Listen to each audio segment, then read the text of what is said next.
السلام عليكم ورحمة الله وبركاته. النهاردة مع قصة جديدة مع منار سعد، فلسطينية.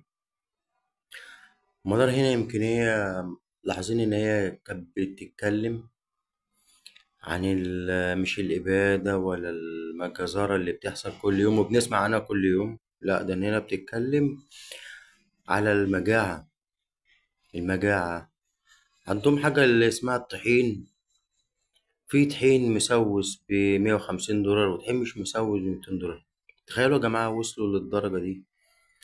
بقى دلوقتي بيخيروهم بين الطحين المسوس والطحين اللي مش مسوس. يعني ربنا يرفع عنهم الكرب يا رب.